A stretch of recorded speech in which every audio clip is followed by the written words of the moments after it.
Hey everyone! Before we begin, I want to give a shout out to the Spirit Science forums. The forums now have over 3,000 individuals who are consciously participating in the discussions about the universe. If you want to ask questions, share information and videos, and meet your spirit family, the Spirit Science forums are a great place to start. Everyone is very caring and loving, nobody is left out, and it's a beautiful place to just hang out. And now, without further ado, let's talk about 2012.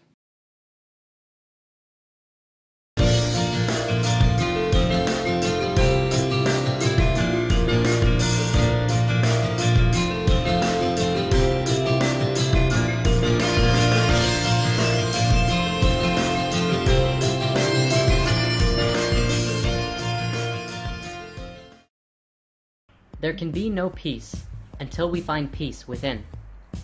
Wow, 2012. Here we are at long last. Many cultures have been awaiting the time we're in right now for thousands of years. And one of the biggest, most prominent cultures that have brought 2012 to the forefront of our awareness are the Mayans, through their long count calendar.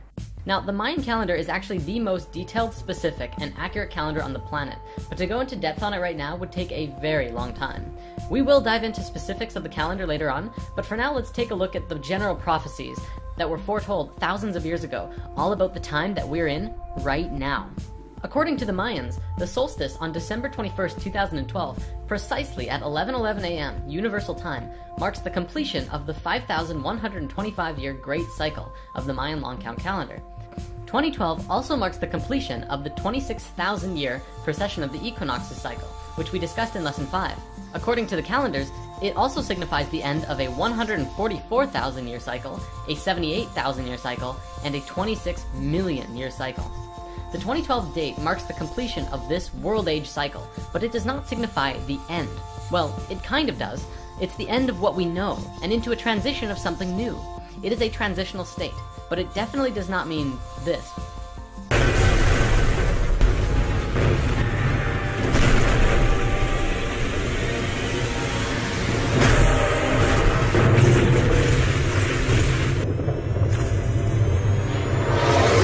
Although, because anything is possible, I won't say this isn't a possibility. Ultimately, we can't know what's going to happen, but we do have control over the potential of what we experience. We'll come back to that. We need to understand that the 2012 prophecies are signaling to us to wake up and realize that these times on Earth are very important. We are living in a landmark time in the history of this planet. We are collectively, as a species, approaching a crossroads that is calling out to us to participate in our fullest capacity. Let me show you a diagram to try and demonstrate just how important this is. First, this is how DNA works. See how you can basically map it out like a story? Here's the beginning, which could be seen as creation, or a start of a cycle. And then it moves outwards, expanding and moving into all potentials, until it reaches its peak in the middle. It stretches far out and then begins moving back towards the center, back to its source. But it will be a new space that it now exists in. Then it returns back to a center point, where it ends, or transitions, into a state where it expands out once more, continuing its infinite cycle of expansion and contraction. One could also say that it moves through the chakras, moving from a low frequency to an incredibly high frequency, where it will unite and transition out once more. Now think of the human species like this, and 2012 being that point of unity where everything comes together, right before starting off again and expanding out into something new and different. This is basically what's happening right now on Earth, but there's a catch. We have absolutely no idea how we're going to expand out, because there are so many potentials with what's happening on the planet right now. Let's go over a few of the basic ones. The first potential is that we all wake up and raise the vibrations of the entire species to a level of love, cooperation, and peace among all human beings. If this happens and 2012 comes to a close, then we may experience what many religions, prophecies, and ancient civilizations described as ascension. Everything is frequency, and supposedly the planet and everyone on it could experience a dimensional shift, where we move into a higher frequency where even more is possible than on this dimensional plane. We could then start building garden cities and utopias that work harmonically and in tune with nature and each other. Everyone could live in paradise, living from their heart in beauty and splendor. Although it may take a while to get there, by making the appropriate changes right now and setting those intentions, it becomes possible to create those realities sooner than later. A second potential could involve less of us waking up, and much of the world becoming even more intense than the book 1984. Now, there's already way too many beings of light all around the world who are now awake and moving forward on the path of healing themselves and the world around them. And if you're watching this, odds are you are too. So it's silly to think that the Earth could end up like Mars from self-destruction. Though we must be aware that there is still a control system in place, and we have to work with these frequencies in order to heal the planet. I don't think we have anything to worry about though. Perhaps a third potential involves a combination of both. Maybe the beings who raise their own vibrations will move onto the next level of life, and begin working with the frequencies of the planet from a higher spectrum. Maybe then the beings who stick around on the lower frequencies end up slowly working together through the darkness and eventually raise up as well. Or even do something completely different, like merge their consciousness into technology like the Borg. I mean, I know our current technology isn't anywhere near there yet, but Earth doesn't have to die even if the people in the lower frequencies keep warring. They're just potentials, and hey, they're pretty fun to think about. On the topic of pole shift and ascension and all that, that's another thing I want to say, that although many religions and cultures speak about this, including the Christian Bible, this is still something of an unknown. A dimensional shift would be absolutely amazing, but we do not have to change dimensions to change the world. We won't know it until it happens, if it happens. But if it does, it would be good to be prepared, right? We'll come back to this in a bit. Now, regardless of all of the potentials we can come up with, let's bring it back to this diagram. Think about how this applies in your life. Every day you live could be seen as one mini spiral. However, 7 small spirals make one larger one across the 7 small ones. This is a week. Then several weeks create a month. Several months create a year. You can map that over your life and see from birth to death, which is just like the Mayan calendar, not the end, but a transition into new level of life. We discussed death in Lesson 9, Astral Projection. Consider 2012 like this diagram, where there are not just several smaller cycles ending, but some very large ones, all at the same time in different windows. Some of them are 4-year windows, some of them are 100-year windows, but all of them essentially are wrapped around this center point. This is where we are right now, not yet at the end of the cycle, but getting very close. This is such an exciting time for us. As mentioned earlier, we cannot know what is going to happen, and I'm not going to tell you it's going to be this or that, because I don't know either. We will change the outcome depending on our being. What's going to happen? You decide. In Lesson 1, we discussed how you create your own reality. Many people argued that it didn't make sense when others influence your life from out of the blue.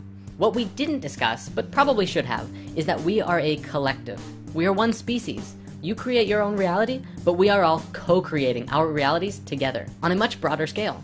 Think of an ant colony. Each individual ant decides where they want to go, what food they want to collect, and how they want to do it. But collectively, they are all working together to gather food for everyone, and do what is necessary for the group, whether it be digging tunnels or gathering leaves. Humans are like that. Except our mentality of do what's best for everyone is replaced with get enough money to survive, don't worry about the starving people on the street, help giant entities known as businesses take more money from the people, and don't question what's going on. We're doing it to ourselves, and we're doing it together. Together is the key word here. Together we can break through barriers. Together we can absolutely change the world, but we can only do it together, not individually. Individually, we can change our own individual world, which is where we need to start. When we learn that we can all get along with each other, regardless of race or belief or level of consciousness, we learn that absolutely anything is truly possible.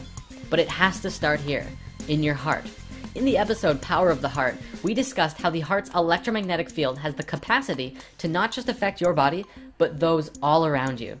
This means that if you raise the frequency of your heart and your being, you will essentially emanate love and high vibrations all around you wherever you go. You will be way more powerful than a crystal.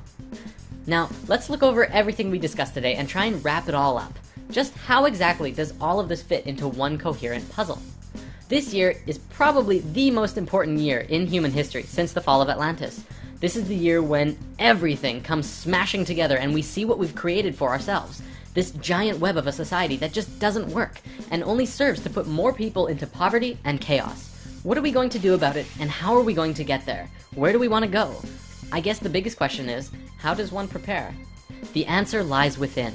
If we are able to look within our hearts and find that love for everyone and everything, including ourselves, this transitional window that the Mayans predicted thousands of years ago will go by so smoothly. Through mass numbers of individuals doing just this, everyone will begin to treat each other better and begin working harmonically through a new state of understanding that we are all one being. Mother Earth is like an organism, just as we are, and we can all work together in harmony to create a beautiful utopia where we all live together in peace and harmony and abundance. This is the nature of the shift we are going through and experiencing today, and although we may be a long way away before living in a planet-wide utopia of peace, love, and abundance, today we are laying the foundations and groundwork for this new system. And as we discussed before, the foundation has to first begin within ourselves. wherein after we will translate that into everyday lives and manifest it into the physical reality we live in. Yes, there will still be war, and there still will be chaos. I'm not saying that will just disappear instantly, but we have to be able to move through that with the state of love and peace within our own hearts and bringing that to everyone around us. No matter what happens on this planet, no matter how good or bad things may seem, stay in your heart. Keep filling yourself up with love, even if there is none all around you. It is so important that we keep ourselves tuned to a high frequency. It will make all the difference. Control your emotions, live in the moment, and don't forget to have fun. There's a lot more we can go into, and we do look forward to breaking into more discussion on the forums, where there is a Shift of Ages discussion thread as well. Also, in Lesson 15, we talked about the heart and breath work. Well, I want to give a shout out to our friend Guru Yotam, who has provided a beautiful video teaching all about breath. Go and check it out and send him some love. If you like the video, he may just make some more. Namaste, everyone.